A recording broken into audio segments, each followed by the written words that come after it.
하면서 사장님 어떻게 돈 벌었어요? 이렇게 물어보고 밥 사주세요, 술 사주세요 하면서 그 사람들의 사고방식을 제가 빨아들이려고 노력을 많이 했는데요. 그 중에 제일 인상 깊었던 거 중에 하나는요. 제가 증권사 PB로 일할 때는 정말 강남 한복판에서 제 앞에 있는 사람들이 진짜 돈이 많아요. 우리가 생각하는 진짜 돈 많은 사람들이 많이 있는데 놀랍게도요. 저희 주차장에 내려가면 이런 차를 타고 옵니다. 맨날 건물차를 타고 와요. 이해가 도무지 안 되는 거예요. 당시에 이제 갓 서른 된 이 초년생의 남자로서는 용납할 수 없는 차를 타고 다니는. 아니 그런 거 있잖아요. 아니 맨날 누더기 같은 거 있고 저런 차를 타고 다닐 거면 나는 부자 되지 않을래. 나 오늘 즐기겠어. 이런 생각을 하게 되는 거죠. 그런데 나중에 점점 친해지고 나서 그분들에게 제가 사장님 계좌에 얼마 있는지 제가 다 알고 있는데 왜 차를 안 바꾸시나요? 이렇게 물어보면 정말 많은 분들이 저한테 뭐라고 말씀해 주셨냐면요. 박PB 들어봐. 나도 자네처럼 그 나이에 무일푼으로 서울 올라와가지고 이렇게 많은 걸 일구기까지 나는 정말 많은 걸 사봤어. 하지만 100% 확률로 가격이 떨어지는 건 얘밖에 없어라고 하는 거예요. 자기가 돈 주고 사는 것 중에 가격이 떨어지는 건 얘밖에 없대요. 그래서 돈을 쓰기가 싫대요. 자존심 너무 상하고 아무리 갈고 닦아도 가격이 떨어지는 거, 감각은 너무 싫다는 거예요. 우린 그런 생각 안 하잖아요. 그래서 이 사람들은 왜 이런 생각을 하는 걸까? 라는 생각을 많이 했죠. 그러면서 그날 밤 제가 제 방으로 돌아와가지고 제 방에 걸려있는 수많은 그 초년생 때 이게 사고 싶어가지고 샀던 그 비스포크 정장들과 실크 넥타이와 텐디 구두와 갤럭시 최신형 기계를 보면서 저는 나는 갈수록 가난해지겠구나 라는 생각을 했습니다. 방 안에 가격이 올라가는 건 전혀 없는 거예요. 왜냐 당시에 저는 어떤 실수를 했었냐면 앞에 있는 사람은 이미 엄청난 부자고 저는 이제 갓 취업한 사람이니까 그 사실 200~300만 원 되는 월급을 받았었잖아요. 초년생 때. 그게 얼마나 중요한지 모르고 있었어요. 다른 세상이라고 생각한 거예요. 나는 저 사람처럼 될 수 없어. 그러니까 나는 한 달 동안 열심히 고생하고 힘들면 나는 이걸로 알죠? 맛있는 거 사주고 소고기 사주고 오마카세 이런 거 가고 저도 그랬단 말이에요. 한 달 뒤에 월급날 뭐 살지 하면서 장바구니에 맨날 넣어놓고 월급날 다가가라 월급날 다가가라 그러고 살았던 게 뭔가 내가 엄청난 실수를 하고 있구나 라는 생각을 했었고 이 사람들이 공통적으로 생각하고 있는 자산과 소비재를 구분해야 된다는 그 생각을 명확히 이제 심게 되었습니다.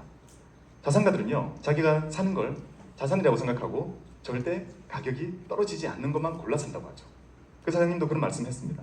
정말 내가 지금까지 예금도 하고 적금도 하고 주식도 사고 채권도 사고 뭐 땅도 사고 집도 사고 회사도 사봤는데 얘는 가격 떨어지기 싫다는 거예요. 자동차는요. 그래서 그래 나는 지금부터 자산을 모아야겠어 라는 생각을 뒤늦게나마 하게 되었고 지금의 저를 만든 진짜 가장 중요한 이유가 되었던 것 같습니다. 여러분들 청소년이 아니죠. 여러분들 청년이잖아요. 청년이 이제 한 20년 되거든요. 20년이라는 시간 동안 어찌 보면 초년생이 되고 나서도요 한 10년 정도 지날 때까지는 뭔가 월급이 진짜 막 부유하게 막 살 수 있을 만큼 많이 준다는 느낌은 없을 거예요. 하지만 그 시간 내내 여러분들의 급여를 쪼개서 사야 되는 것은 반드시 자산이어야 됩니다. 자산이어야 돼요. 돈 안 되는 소비재, 가격 떨어지는 소비재를 줄여야 된다는 거죠. 억지로요. 또 저를 바꾼 케이스가 하나 있습니다. 어느 날 제가 PB로 일하고 있는데요. 어떤 사모님께서 한 50대로 추정돼 보이시는 분께서 오셔가지고요. 저 골치 아픈 계좌가 생겼어요. 이거 좀 봐주세요 라고 하는 거예요. 그래서 열어봤더니 저는 그 계좌를 잊을 수가 없습니다. 제가 지금까지 봤던 단일 종목 가장 큰 계좌였거든요. 근데 그 사연이 너무 웃긴 거예요. 그분이 한 30년 정도 즈음에 우리나라에 S모전자라고 엄청 큰 회사가 있거든요. S모전자의 벤더에 취업해가지고 처녀 시절에 다닌 거예요. 일을 한 거예요. 그러다가 남편도 만난 거예요. 결혼도 했어요. 애도 낳았어요. 근데 이 S모전자가 너무 잘 나가니까 사람들끼리 막 장난으로 주식 사자 잘 될 거야 하면서 주식을 막 샀었대요. 얼마 안 하니까. 그래서 샀었는데 이제 S모전자가 너무나 커지다 보니까 확장을 하다 보니까 관련된 회사들 다 사버리잖아요. 그래서 이 회사도 결국 이렇게 인수합병 되게 된 거예요. 그랬더니 이 부부가 걱정을 한 거예요. 우리가 주식 가지고 있는 걸로 뭐라고 하는 거 아니야? 경영권이 위협된다고 뭐라 하는 거 아니야? 하면서 쓸데없는 걱정을 한 거예요. 그래가지고 그때 갓 태어난 애기 이름으로 창고에서 이렇게 써가지고 넘긴 거예요. 주식을. 창고가 있었으니까 오히려 더 쉬웠을지도 몰라요. 디지털이 없던 시대에 차트가 존재하지 않던 시절이에요. 주식을 이렇게 사던 시절이라고 하죠. 그래가지고 A 이름으로 주식을 계좌를 옮겨놓고 증권사는 다 망해버렸거든요. 당시 했던 증권사들이 까마득하게 잊어버린 거죠. 그리고 수십 년이 지났습니다.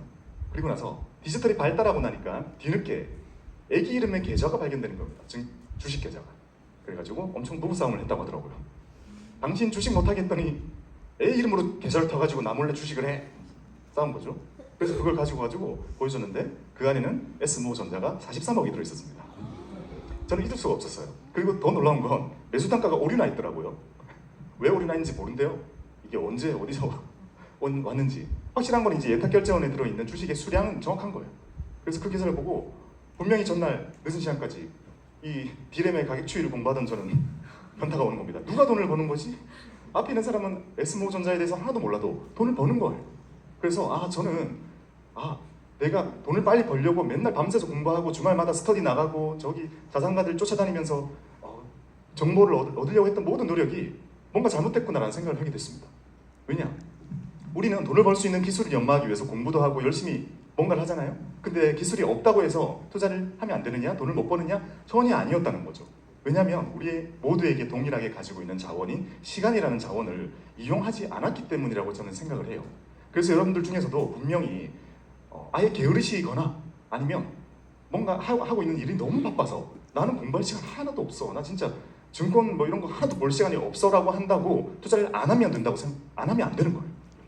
시간이라는 자원이 있기 때문에 그 시간을 이용할 수 있는 곳에 시간을 이용할 수 있는 곳에 나의 자산을 계속 사가지고 계속 놔야 된다는 거죠. 둘 중에 하나, 둘 다 많으면 좋겠죠. 여러분들은 둘 다 많을 수 있으니까요. 그게 너무 부럽다는 겁니다.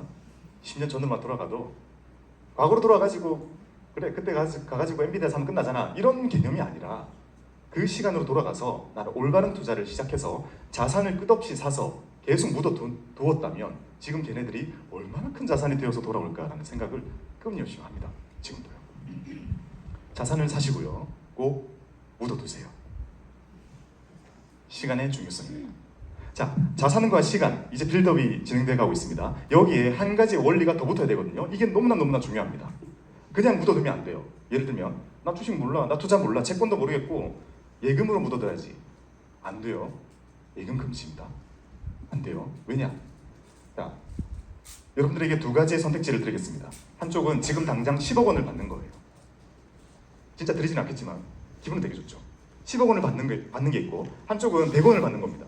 그리고 내일 200원 받고 모레 400원 받고 2배씩 늘어나는 100원을 받습니다. 딱 한 달 동안만 드릴 겁니다. 여러분들은 둘 중에 어떤 선택지를 선택하실 건가요? 자, 나는 10억을 선택하겠다. 왜 주저하시죠? 부끄러우면 그냥 이렇게 들어주시면 됩니다. 이렇게 흔들어주시면 보입니다. 이렇게 10억 원. 좋습니다. 흔들어주시는군요. 나는 100원을 선택하겠다. 뭔가 질문자의 의도를 파악하신 것 같은 느낌이긴 한데 자, 오른쪽은 한 달 뒤에 536억입니다. 생각보다 크죠? 생각보다 많이 크죠? 클 줄 알았지만 많이 크죠? 그 이유는 뭐냐면요, 우리는 평생 투자를 하지 않는 사람은 죽을 때까지 복리를 경험하지 못해요. 복리라는 건 오직 투자의 세계에서만 존재합니다. 그래서 오히려 투자로 돈을 많이 번 사람을 볼 때 우리는 그런 생각하죠. 저거는 뭔가 잘못된 걸 거야. 야, 저렇게만 돈을 많이 벌 수가 없어. 분명히 뭔가 밀어주는 게 있거나 관시가 있었을 거야. 이런 생각을 하잖아요. 그렇지 않습니다. 투자로 큰 돈을 번 사람은 진짜 현업에 많이 있습니다. 왜냐하면 복리라는 것은 오직 투자의 세계에서만 이루어지고 있는 원리이기 때문입니다. 즉, 여러분들이 자산을 사가지고 시간을 들여서 담아놓는다고 했잖아요. 그 담아두는 곳은 반드시 복리로 불어나는 곳이어야 해요. 세상에는 두 가지 종류의 숫자가 있습니다. 사람이 정하는 숫자와 시장이 정하는 숫자가 있습니다. 사람이 정하는 숫자에 나의 모든 걸 맡겨놓으면 우리의 삶은 행복할 수 없다고 생각합니다. 저도 그 생활을 오래 해왔기 때문에 너무나 잘 알고 있습니다. 우리의 자산은 이제 시장이 정하는 숫자에 맡겨져야 됩니다. 사람이 정하는 숫자 뭐가 있죠? 세상에 존재하는 사람이 정하는 숫자. 월급, 예금금리, 대출금리, 기준금리. 사람이 정하잖아요. 여기에 얼마큼 내가 많이 엮여 있는지 생각을 해보자고요. 시장이 정하는 건 뭐가 있죠? 주식 가격, 부동산 가격, 비트코인 가격, 채권금리. 시장이 정하죠. 금 가격, 엔화 가격. 시장이 정하죠. 여기에 나의 모든 게 맡겨져 있어야 되는 거죠. 결국 우리는 변동성이라는 두려움 때문에 항상 안전한 걸 택하지만 여러분들이 시간이 많기 때문에, 시간의 자원이 깔려있기 때문에 자산을 사서 담아둬야 되는데 반드시 시장이 정해주는 숫자에 담아둬야 복리를 누릴 수 있게 되는 거죠.